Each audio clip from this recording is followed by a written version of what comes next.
Chapter 19 Game On. For my first official game, Frank signed me up to be lead bowler in a team of four. That might sound scary, but it's not.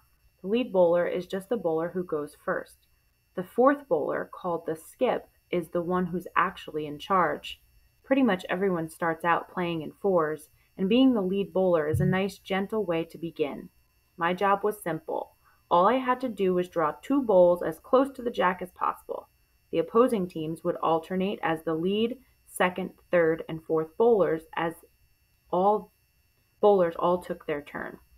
The skip stayed at the other end and barked orders to his three teammates before they bowled. No matter what he said, no matter what kind of crazy, impossible to pull off shot he told you to play, the only acceptable response was to yell back, "Yes, Skip," like you were in the army taking orders. I'm not sure there were a few I'm sure there were a few club members still dubious about a skinny, disabled kid playing, but the first bowl I sent down that day gently nudged the jack. "Good bowl," Frank cheered. The second stopped on the line about a foot behind it. Further down the bowling order, things got a bit more complicated. By the time the skip started bowling, there were already 12 bowls on the green. Sometimes they had to draw their last bowl around an opponent's bowl.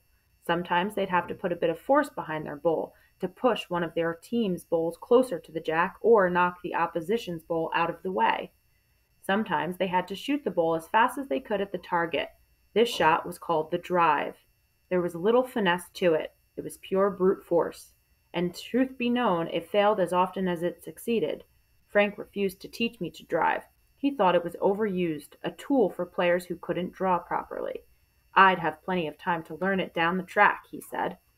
In mid-afternoon, a bell rang and we stopped for a break. Men in their 40s, 50s, 60s, and 70s all took their hats and headed inside, and so did I. We ate cucumber sandwiches and drank cups of tea. It was hot, but I drank that tea and ate those sandwiches like I had magically aged and turned into my father. My team was ahead, but only just. The game could go either way. We returned to the green 15 minutes later. The rest of the afternoon was an up and down affair. Our opponents caught up to us and pulled slightly ahead, but we fought back. Going into the final round, the scores were level. I stepped up to the green and drew my first bowl. It stopped right in line with the jack, 2 or 3 inches in front of it. I watched as the opposing team's lead bowl rolled down the green. It was getting closer to mine. Just as I thought I was going to fall short, it nudged my bowl and ended up just in front. My next delivery was the last one I'd made in my first proper game. It had to be a good one. I planted my foot and the metal stand down firmly to make sure it was stable, and focused on exactly where I wanted the ball to end up. Then I let go. At first I thought the bowl was going too fast, too far, but it crept out wide and gently swung back in. It edged its way around my first bowl and the other team's bowl until it nudged the jack. Frank gave me a loud clap and I smiled. We stayed ahead for the rest of the game and my team won. I headed home a happy sportsman. I graduated from playing fours to triples and then to pairs. Pairs was my favorite because it meant getting to bowl your first two bowls, swap the skip while they bowled two of theirs, and then come back and bowl another two of yours. I enjoyed playing pairs with Frank most of all. He was a good player, not a champion since his aim was going off a bit in his old age, but we'd have great fun. He'd offer good suggestions and encourage me to take some risks. They didn't always pay off, but it was fun trying, and Frank was the perfect coach, weighing up the odds, asking if I fancied my chances, and telling me to go for it. We probably lost more matches than we should have, but Frank saw them as opportunity to learn, to stretch my arm. I found my sporting home on a team and not playing any of the sports I had originally thought I would. Once again, my disability had restricted my choices, but then driven me to new ones that seemed so much better than anything else could have been. Soon after, the Queensland Law Bowls Association chose to officially allow junior members.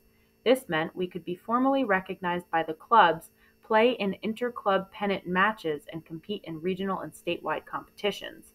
I was quick to register, and Mom and I even went off into town for the first meeting to elect representatives and official bearers and office bearers.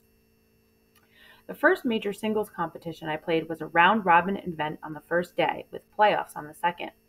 Frank came with me, and we settled in for what I decided was going to be a winning day.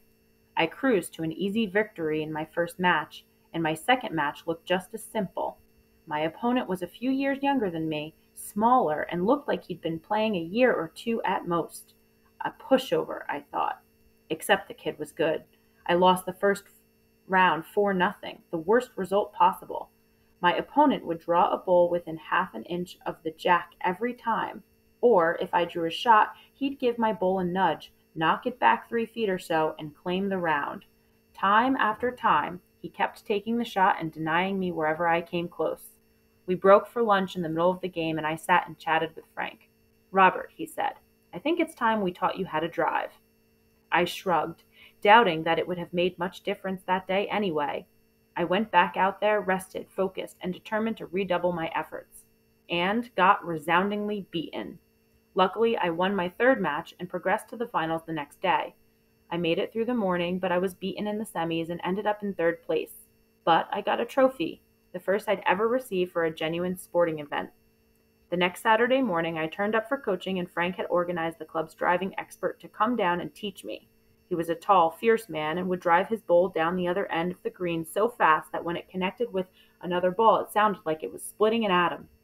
It was a good lesson, but I wasn't the best driver because I delivered the ball stationary. A lot of the best drivers walked into it, but I was stuck standing on the mat. In any case, I was happy with the skills Frank had taught me.